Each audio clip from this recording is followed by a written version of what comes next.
Hi guys, Roxanne here from Tiny Home Living. Well, we got some stuff we needed in town today and we are going to try out the new wok. Got the wood stove going, the fire's going really good. It's warmed up in here. And Chris got a bunch of stuff ready. I cut the chicken. This is 2 chicken breasts. Can't believe how big they are in those first chickens, the Cornish Giants that we did. I found a recipe online for stir-fry sauce. He's got a pile of vegetables in here, so I'm going to cook the chicken first and then throw the sauce and the vegetables in. There's some thickener in here, cornstarch I think. So we're going to try this out and see how it turns out. I'm not going to throw all the chicken into the stir-fry. I'm going to save some because I can make quesadillas or something a different day with that. But I'm going to try this cast iron wok out. You know I'm dying to. But before I get started, I just want to ask you to like and subscribe, hit that notification bell, and share this video with your family and friends. Let's get started. I'm hungry. I also washed up a couple of these pans that Chris got from Kijiji. There's another frying pan that's about a little bigger than this, but it's really deep, but it needs to be ground down. It's really rough on the bottom, but it looks like it'd be a great size to make pie in. So instead of buying another $60 pie tin, I can use it for pie, I think. So I just put one little piece of chicken in there and some oil to touch it, and boy, it is hot. I didn't take the rings out this time. We're just going to try it with it sitting on top of the stove. So I've added some oil. Just going to cook the chicken. It's really sticking, so that's not good.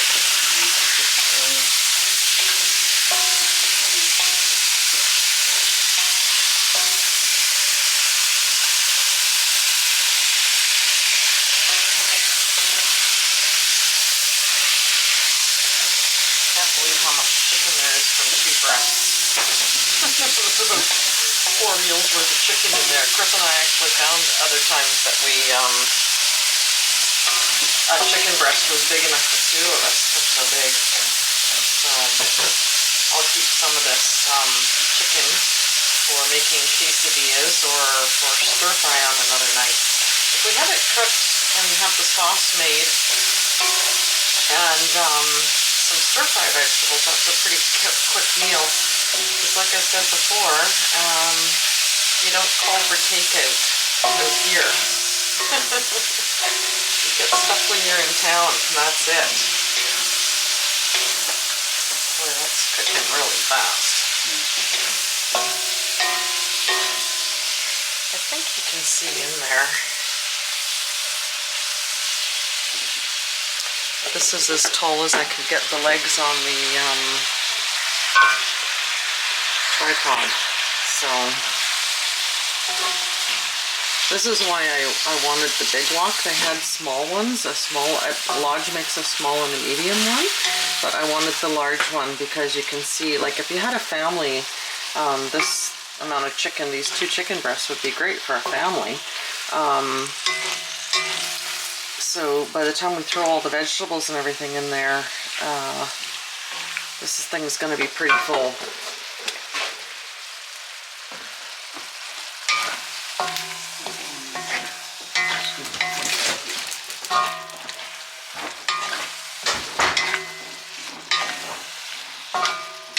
I was thinking that it wasn't hot enough. Chris put the last couple of logs that we had inside in here. Of course, I want to make sure this chicken's cooked really good because, like I mentioned in an earlier video, I've had salmonella. I don't ever want that to happen again. By the time I went to the hospital on day 5, the blood test showed my liver and kidneys were starting to fail. So I've had food poisoning before, but salmonella is a whole different ball game. So I like the fact that, you know, you can sort of spread the meat out on the surface really well too and get it cooked really well.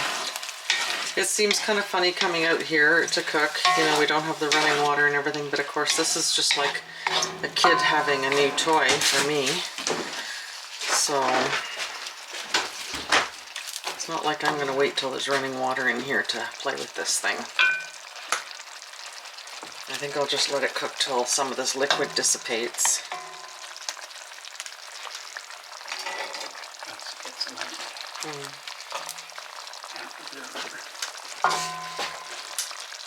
I love actually when I'm cold, I stand with my back against, well, my butt against this rail and warm my back up on the stove when it's going, and I just love it.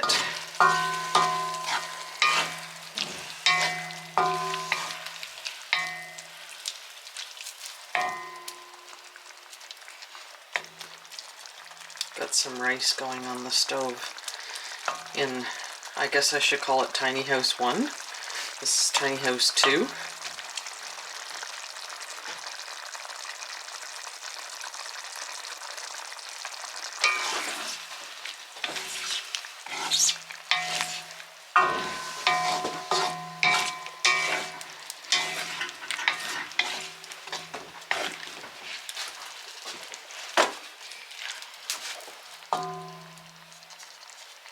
I like these wooden utensils for pushing this kind of stuff around, scrambled eggs or anything like that, because you don't normally use metal on your cast iron, and certainly not on the enameled stuff like my Le Creuset. No metal utensils. You have to get the whisks that have the coating on them too, silicone coating, so you're not whisking anything in your Le Creuset enameled pans. You can see now it's not too bad. It's not going to be too bad to clean out either.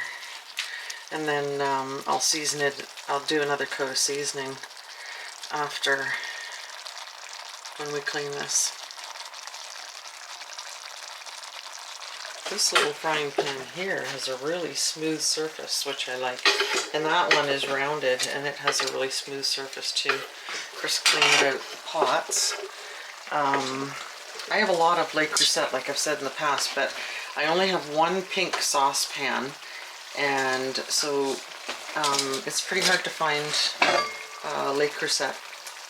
Well, a little Le Creuset saucepan like that will be $300 at least. So I have my pink one, which I love, and it'll be nice to have a couple other cast iron saucepans that aren't too big. Because again, when you're not cooking for a family anymore, it's nice to have some smaller pots too.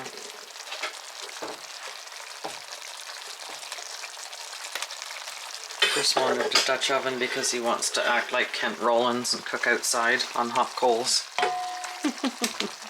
Not me, I'll play with my stove.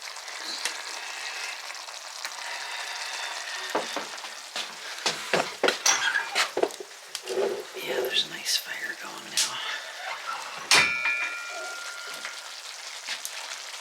I mean, I guess it would have been nice. Some people, I do like having the window so you can see the fire, but to me, cooking and baking was my number one, and of course, heating with the stove.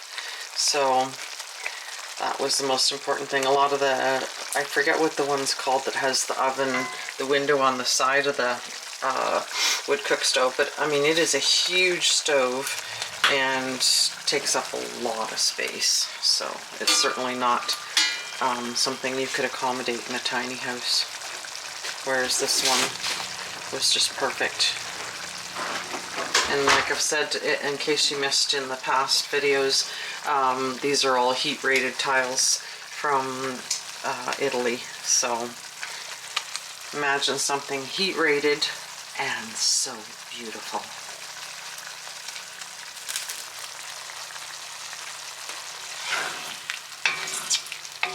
Didn't really like having to leave a space in behind there, but oh well. Gotta do what you gotta do, right?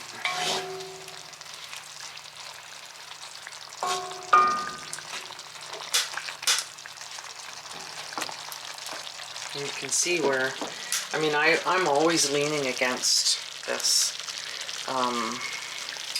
nickel rail when I'm cooking, and I think that's why they have it there.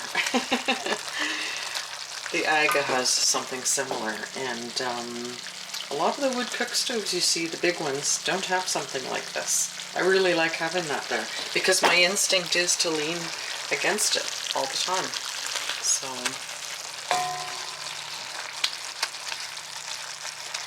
just gonna let this cook down a little bit more. I want to make sure the chicken's cooked really well.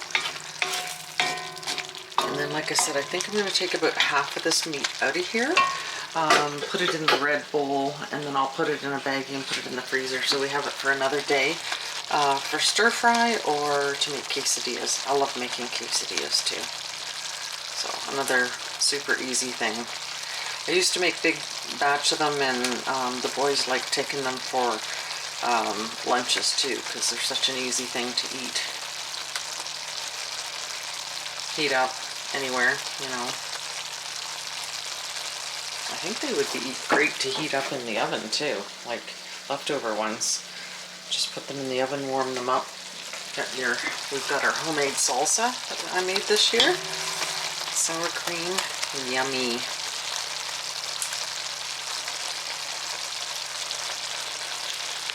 Now I took half of the chicken out. I let that reduce down.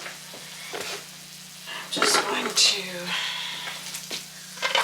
dump all these vegetables in here. It's a lot of vegetables, holy moly. I might end up putting the chicken back in. I think there's leftovers for tomorrow.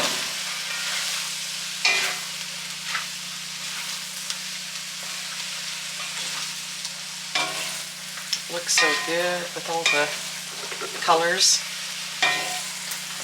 Uh-oh, piece of vegetable just went down the stove. I knew that was going to start happening. That's why I don't like the space in there, but there's nothing I can do about it. You needed to leave a space, and so space it is. Oh, doesn't that look good? Now, I'm also going to add the sauce that we made.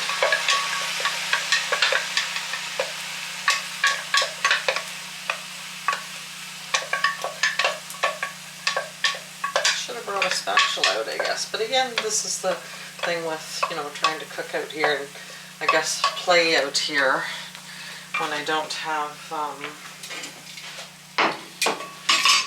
all of my stuff, my gear, my utensils, everything that I'm used to being able to just reach for. So that sauce will thicken up and the vegetables will cook at the same time. I find we used to get the stir-fry mix at Costco in the freezer sometimes, but I find that, I don't know what it is, frozen vegetables just go so soggy. And I may end up finding that maybe putting the vegetables in after getting that sauce to thicken would be better. I don't really know. So it'll be interesting. And then whether this is enough chicken to vegetable ratio, not too sure. So again, you know me, everything's an experiment. But this is a pretty healthy homemade meal and a nice change from just meat, vegetables, potatoes. I don't eat much potatoes anymore, but Chris likes his potatoes. But this I like. And you can see how, you know, I've still got space to stir it and everything in this big wok. So this, like I say, would be a good size for a family too, I think. This is the biggest one they make, so there really isn't anything bigger than this. That's what you get. So I'm just going to let that heat up so the sauce thickens in the bottom there. And get these vegetables cooked. And then it'll be dinner time. It's almost bedtime for us old people. So, hungry. Oh, it smells so good too. I didn't have the, what did they call it, Chinese 5-spice something or other. I think I might have it in my stuff out in my sea container. I have a couple of boxes of spices that I packed up when I moved. So I'm pretty sure I have some, but with the fresh ginger and fresh garlic and fish sauce and soy sauce and everything else that we put in here. It smells really good. It's 300 degrees, over 300 degrees in the oven now too. So once you get the wood heated up and you close the flue, close the vents a bit, it heats the oven up really quickly. So I'm learning, and I'm getting better at that. And it's really nice knowing that it really doesn't take that long to heat the oven up if you want to bake something. Sort of learning too what it is, how to keep the oven from heating up too much. If you're doing something where you want it to roast slowly, like a beef or something, or chicken. You don't want chicken to cook too fast either. So learning how to get the stove to heat up to where you want it and stay there, and to keep it low when you want it is kind of nice.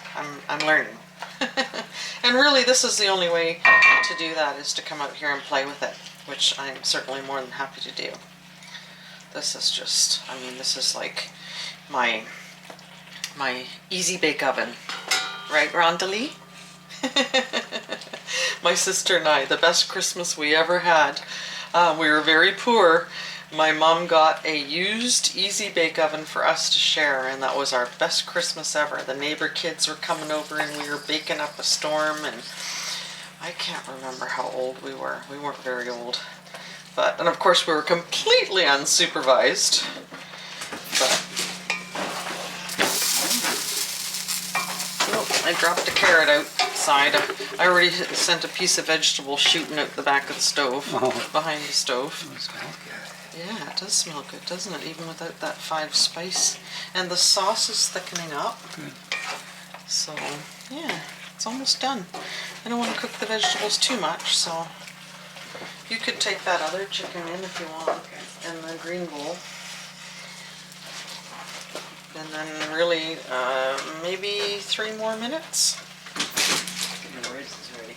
Okay. Yeah, we don't, you don't want your vegetables cooked too much. The onion's getting soft and a little bit translucent. The cauliflower is the main thing. But crunchy cauliflower is not too bad. Even our little doggy, she likes any crunchy vegetables. Sadie likes turnip, cauliflower. Oh, she loves her crunchy, the ribs and the romaine lettuce, shall we? So that is it, guys. It smells awesome. You can see how the sauce has thickened. And Chris has rice ready. So we're just going to dump this. Oh, there goes another piece of carrot. Okay, so we're just going to dump this into the bowl, take it into the house and put it on rice and eat. So we've got, this is enough dinner for us, and there's probably enough for leftovers for tomorrow, at least for lunch. So we're going to try this now, and I will let you know how it tastes. Well guys, we had our stir fry for supper. It was absolutely wonderful. I think, like I said, we didn't have that Chinese 5 spice thing, so I think that would make it even better. We've got enough left over for lunch tomorrow. There's still some rice in the pot too. Now, if you want, I will just give you a shot of the recipe for the sauce, because I think that's what really made it. Let me see if I can get up high enough so you can see the recipe for the sauce. You can take a screenshot of that or freeze it so you can write the recipe down. I got it at All Recipes. So anyway, that's it for today. We are, hold on here. We're done for today. Like I said, it's almost bedtime for us old people. Hope you enjoyed this video. Don't forget to like and subscribe. Hit that notification bell and share this video with your family and friends. And we'll see you next time.